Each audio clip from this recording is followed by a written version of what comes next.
تھا تو حضرت جبرائیل علیہ السلام سلام کہہ کر عرض کرتے ہیں، بڑے پیارے الفاظ ہیں، ان اللہ اشتاق الی لقائک یا رسول اللہ صلی اللہ علیہ وسلم، اے اللہ کے رسول صلی اللہ علیہ وسلم، بے شک اللہ چاہتا ہے، اللہ مشتاق ہے، اللہ وانٹس ٹو میٹ یو، اللہ آپ سے ملاقات چاہتا ہے، مجھے اللہ نے بھیجا ہے، وہ آپ سے ملاقات چاہتا ہے۔ کیسے ملاقات کرنی ہے؟ تو حضرت جبرائیل علیہ السلام اپنے ساتھ براق لے کر آئے تھے، رف لے کر آئے تھے۔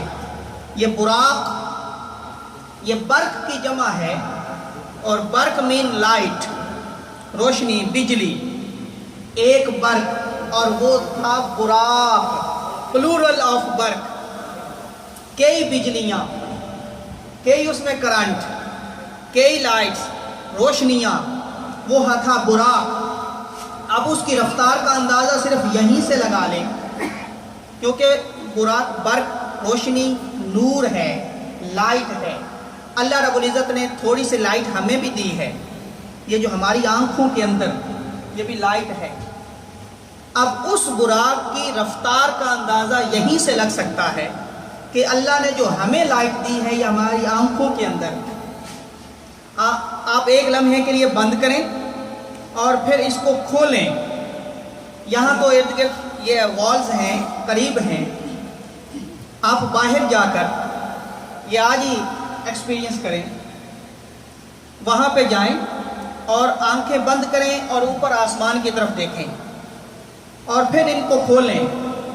آپ کی آنکھ کھولنے کے بعد کتنی دیر لگے گی کہ آپ کی نظریں آسمانوں تک پہنچ جائیں گے؟ کتنی دیر کے اندر پہنچ جائیں گی؟ کیا سیکنڈ لگے گا یا گھنٹے لگیں گے؟ میرا خیال ہے سیکنڈ سے بھی پہلے یہ جو اللہ نے تھوڑی سی لائٹ ہمیں دی ہے، یہ روشنی، آنکھ کی روشنی، ہم بند کریں، ایسے کھولیں تو آسمانوں تک فوراً ہماری یہ روشنی پہنچ جاتی ہے، لائٹ پہنچ جاتی ہے، اور فوراً ہم آسمانوں کو دیکھ لیتے ہیں۔ اور کتنی دور ہیں آسمان، کوئی اندازہ ہے؟ تو یہ اتنی رفتار تو اس ہماری چھوٹی سی لائٹ کی ہے، اس روشنی کی ہے، یہ چھوٹی سی لائٹ جو اللہ نے ہمیں دی ہے۔ اور وہ جو حضور علیہ السلام، یہ نور ہے، روشنی، خود نور مجسم ہے، آپ کا سارا جسم نور ہے، اور پھر وہ جو براق آیا اس کی رفتار کیا ہوگی؟ کتنی رفتار ہوگی جس رفتار کے ساتھ وہ براق آپ کو لے کر گیا ہوگا، کتنی رفتار کے ساتھ گیا ہوگا؟ حضرات محترم، براق آیا، اب وہ جو براق تھا وہ بھی لائٹ اور روشنی ہے ساری کی ساری، اس پر سفر کون کر سکتا ہے؟ یہ بھی ایک کوسچن اور سوال ہے کہ وہ جو ساری کی ساری روشنی اور نور اور لائٹ ہیں، اس پر بیٹھ کون سکتا ہے، سفر کون کر سکتا ہے؟ صاف ظاہر ہے وہ کوئی نورانیت والا ہی بیٹھ سکتا ہے، عام شخص تو اس پہ بیٹھ نہیں سکتا۔ اور وہ جو آئے تھے وہ بھی سارے نور کے نور تھے، جو جتنے فرشتے، اینجلز آئے تھے، وہ سارے کے سارے نور، وہی اس پر آئے تھے، وہی لے کر آئے تھے۔ اور پھر حدیث پاک میں آتا ہے کہ وہ جو براق جس کو لایا گیا تھا وہ آتے ہوئے بھی رو رہا تھا۔ پوچھا گیا کیوں رو رہے ہو؟ وہ کہتا ہے کہ جب اللہ نے حکم دیا کہ محبوب علیہ السلام کو سیر کروانے کے لیے بلانا ہے، اور ان براقوں میں سے ایک براق کو بھیجا جائے گا جس پر وہ آخری محبوب اس پر سواری فرمائیں گے، رائڈ کے طور پر اس براق کو بھیجا جائے گا، تو وہ براق کہتا ہے کہ اس وقت جب یہ حکم ہوا، ہم نے سنا تو 70,000 براق موجود تھے۔ اب ہر ایک کی خواہش تھی کہ وہ اللہ کا پیارا محبوب مجھ پہ سواری کرے، مجھ پہ سواری کرے، ہر ایک کی یہ خواہش تھی۔ لیکن میں ایک طرف بیٹھا رو رہا تھا، میری کب باری آنی ہے؟ جب رو رہا تھا تو حضرت جبرائیل علیہ السلام میرے پاس ہی آ گئے کہ آپ کی باری آ گئی۔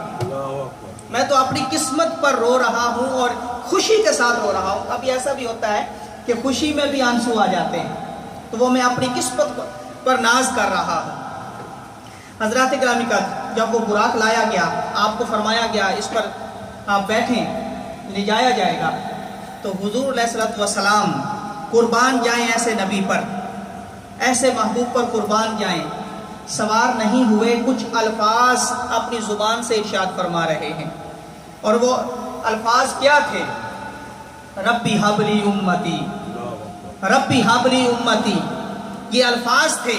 حضرت جبرائیل علیہ الصلوۃ والسلام نے جب یہ الفاظ سنے، فوراً اللہ کی بارگاہ میں یہ عرض کی، مولا آج جو ہمارا مہمان ہے، وہ معزز مہمان جن کو بلانے کے لیے کہا جا رہا ہے، وہ ابھی براق پر سوار نہیں ہو رہے، وہ اپنی امت کو یاد کر رہے ہیں، اپنی امت کے بارے میں یاد کر رہے ہیں کہ میری امت کا کیا بنے گا۔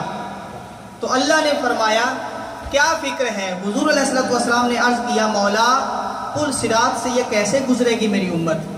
تو رب کائنات کی طرف سے ارشاد آیا، اے محبوب، اے جبرائیل میرے محبوب کو بتا دیجئے کہ فکر نہ کریں، آپ کی امت کے لیے ہم خود موجود ہیں، آپ فکر نہ کریں، آپ براق پر سواری کریں اور آ جائیے۔ یہ حدیث پاک میں آتا ہے۔ پھر بہت آگے اس کی تفصیلات ہیں۔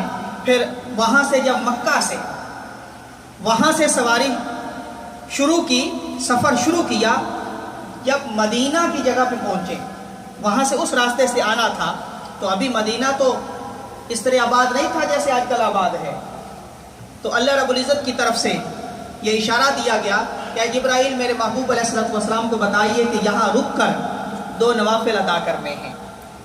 حضور علیہ الصلوۃ والسلام نے پوچھا کیوں؟ فرمایا کہ یہ ایک موقع آئے گا کہ آپ مکہ چھوڑ کر اسی جگہ پہ آئیں گے، ایک موقع آئے گا جب ہجرت فرما کر یہاں آئیں گے، تو 2 رکعت نماز وہاں پر نفل یہ ادا کی گئی۔ اور ہجرت سے یہ 5 سال پہلے کی بات ہے، اور یہ 5 سال پہلے بتا دیا گیا کہ ہجرت ہوگی، یہ مکہ چھوڑ کر مدینہ آنا ہے، یہ اس وقت کی بات ہے۔ حضرات محترم، پھر آگے بہت ساری تفاصیل ہیں۔ بیت المقدس پہنچتے ہیں، وہاں پر انبیاء آپ کا انتظار کر رہے تھے، تمام پروفیٹس آپ کے انتظار میں تھے۔ اور کتنی خوبصورت بات ہے کہ آذان پڑھنے والے کون ہیں؟ سبحان اللہ، حضرت جبرائیل علیہ الصلوۃ والسلام خود آذان پڑھتے ہیں۔ یہ مؤذن جو ہیں ان کے لیے خوشخبری ہے کہ آذان دینا حضرت جبرائیل علیہ الصلوۃ والسلام کی سنت مبارکہ، جو فرشتوں کے سب کے سردار ہیں، تمام فرشتوں کے سردار ہیں، آذان پڑھنا ان کی سنت ہے۔ تو بیت المقدس کے اندر حضرت جبرائیل علیہ الصلوۃ والسلام نے آذان پڑھی، اقامت کہی، اور حضور علیہ الصلوۃ والسلام نے تمام انبیاء کی امامت فرمائی، وہاں پر نماز ادا کی گئی۔ اور پھر اگلا سفر شروع ہوتا ہے۔ اب میں مختصر کر رہا ہوں۔ پھر پہلا، دوسرا، تیسرا، 7واں آسمان تک آپ وہاں پر انبیاء کے ساتھ ملاقات بھی کرتے گئے اور ملتے بھی گئے، سدرۃ المنتہا تک پہنچے۔ وہ آگے کے جو حجابات تھے، وہ جو پردے تھے، وہ کھلتے گئے۔ جب وہاں تشریف لے گئے، سدرۃ المنتہا ایک بہت بڑا درخت ہے، وہاں پر ٹریک ہے، بیری کا درخت، وہاں پر فرشتے موجود تھے جو حضور علیہ الصلوۃ والسلام کی زیارت کے لیے وہاں پر موجود تھے۔ حضور علیہ الصلوۃ والسلام نے وہاں پر ان کو زیارت بخشی۔ وہاں پر حضرت جبرائیل علیہ الصلوۃ والسلام عرض کرتے ہیں، یا رسول اللہ علیہ وسلم، اب میرا سفر ختم ہو گیا ہے، آگے آپ جانیے، آپ کا رب جانے، اب یہاں سے آگے میں نہیں سفر کر سکتا، کیونکہ آگے اتنا اللہ کا نور ہے، اللہ کی اتنی لائٹ اللہ کا نور ہے کہ وہ میں بھی برداشت نہیں کر سکتا، کوئی فرشتہ آگے نہیں جا سکتا۔ وہاں سے آگے پھر حضور علیہ الصلوۃ والسلام تشریف لے گئے اللہ رب العزت کی بارگاہ میں۔ جب وہاں اللہ کی بارگاہ میں پہنچے تو جب یہ بھی ایک دنیا کا بھی رول ہے نا کہ جب ہم کسی کے ہاں جاتے ہیں تو کوئی گفٹ بھی لے کر جاتے ہیں نا، یہ ایک اچھا طریقہ ہے۔ اب حضور علیہ الصلوۃ والسلام اللہ کی بارگاہ میں کیا گفٹ لے کے گئے؟ کیونکہ اللہ کھانے پینے سے تو پاک ہے، کھانے پینے والی چیز تو کوئی ہو نہیں سکتی تھی، کوئی پینے والا کوئی مشروب تو ہو نہیں سکتا تھا، کوئی فروٹس تو ہو نہیں سکتے تھے۔ تو اللہ رب العزت کی بارگاہ میں وہ چیز لے کر محبوب علیہ الصلوۃ والسلام گئے جو اللہ کی بارگاہ میں بھی نہیں تھی۔ اللہ خالق و مالک ہے، وہ کیا چیز تھی جو اللہ کی بارگاہ میں نہیں ہے؟ اللہ ہر چیز کا کریٹر ہے، ہر چیز ہے اس کے پاس، تو جب پوچھا کیا لائے ہو تو میرے آقا علیہ الصلوۃ والسلام عرض کرتے ہیں مولا وہ چیز لایا ہوں جو تیری بارگاہ میں نہیں ہے. اور وہ کیا تھی؟ وہ عاجزی انکساری تھی. وہ عاجزی لے کر گئے تھے. کیا کر اللہ رب العزت کی بارگاہ میں عرض کیا مولا وہ چیز لایا ہوں التحیات للہ والصلوات والطیبات. نعرہ تکبیر، نعرہ رسالت. یہ الفاظ جو ہم نماز کے اندر ادا کرتے ہیں یہ الفاظ حضور علیہ الصلوۃ والسلام نے اللہ کی بارگاہ میں عرض کیے تھے. التحیات کہ میری ساری جو زبانی عبادتیں ہیں جو زبان کے ساتھ ادا کرتا ہوں للہ تیرے لیے ہیں. والصلوات اور جتنی بھی بدنی عبادات جو جسم کے ساتھ بدن کے ساتھ ادا کرتا ہوں وہ بھی ساری تیرے لیے ہیں.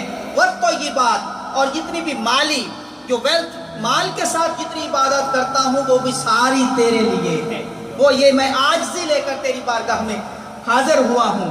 جب حضور علیہ الصلوۃ والسلام نے یہ گفٹ دیا تو اللہ رب العزت کی طرف سے آواز آتی ہے السلام علیکہ ایھا النبی ورحمۃ اللہ وبرکاتہ.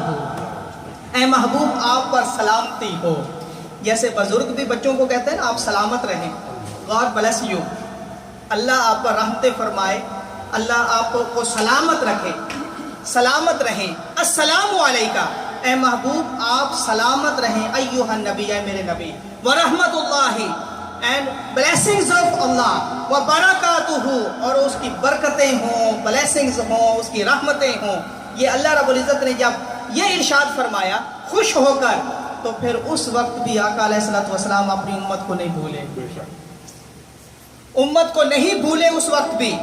آگے پھر الفاظ جو ہیں اس کے بعد السلام علیکہ ایھا النبی ورحمۃ اللہ وبرکاتہ یہ اللہ کے الفاظ ہیں. اور اس سے پہلا حصہ بھی حضور علیہ الصلوۃ والسلام کا تھا اور یہاں سے آگے بھی جو الفاظ ہم ادا کرتے ہیں وہ بھی کس کے ہیں؟ میرے آقا علیہ الصلوۃ والسلام کے. السلام علینا کہ آقا علیہ الصلوۃ والسلام نے عرض کیا مولا مجھ پر تو سلامتی اللہ کی رحمتیں برکتیں مجھ کو تو مل رہی ہیں لیکن یہ میں اکیلا نہیں لینا چاہتا. السلام علینا میرے گناہگار جو امتی ہیں ان پر بھی اللہ کی سلامتی ہو. السلام علینا ہم سب پر اللہ کی سلامتی ہو. وعلی عباد اللہ الصالحین اور اللہ کے جتنے بھی نیک بندے ہیں ان پر بھی سلامتی ہو. میری گناہگار امت پر بھی سلامتی ہو. جب یہ الفاظ میرے آقا نے اللہ کی بارگاہ میں عرض کیے تو پھر وہاں پر فرشتے موجود نہ تھے لیکن آواز جا رہی تھی. دور سے آواز آتی ہے فرشتوں کی طرف سے آواز آتی ہے اشہد ان لا الہ الا اللہ واشہد ان محمدًا عبدہ ورسولہ.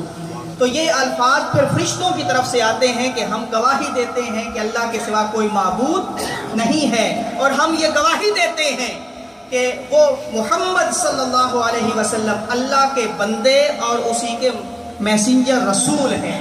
یہ پھر الفاظ فرشتوں کی طرف سے عرض کیے گئے. اس طرح یہ نماز کا تحفہ یہ معراج کی شب اللہ رب العزت نے یہ امت محمدیہ صلی اللہ علیہ وسلم کو دیا. تو یہ اتنا پیارا تحفہ جو امت کے لیے آیا. دیکھیں ہم میں سے کوئی اگر عمرہ کے لیے یا حج کے لیے جائے تحفہ لے کر آتا ہے نا اور پھر ہم اپنے پیاروں کو جن کے ساتھ کوئی تعلق ہوتا ہے ریلیٹیوز فرینڈس انہی کو دیتے ہیں نا سب کو تو نہیں دیتے. اور اتنا پیارا تحفہ اللہ اکبر ہم کسی کو آب زمزم دیں کھجوروں کا تحفہ جائے نماز تسبیح دیں اور وہ قبول نہ کرے ہمارے دل پہ کیا گزرے گی؟ اتنا پیارا تحفہ دیا گفٹ دیا اور اس نے قبول نہ کیا عزت نہ کی کیا ہمیں اچھا لگے گا؟ صرف یہی سوچ لیں کہ حضور علیہ الصلوۃ والسلام وہ معراج کے سفر سے وہ گفٹ ہمارے لیے نماز لے کر آئے اور پھر ہم اس نماز کو چھوڑ دیں تو کتنی میرے حضور کو تکلیف ہوتی ہوگی. بس یہی سوچ کر آج سے یہ وعدہ کر لیں کہ آئندہ ہم نماز نہیں چھوڑیں گے. انشاءاللہ ہم نماز ادا کریں گے. یہ ہم وعدہ کرتے ہیں انشاءاللہ ہم نماز بولیے انشاءاللہ ہم نماز ادا کریں گے.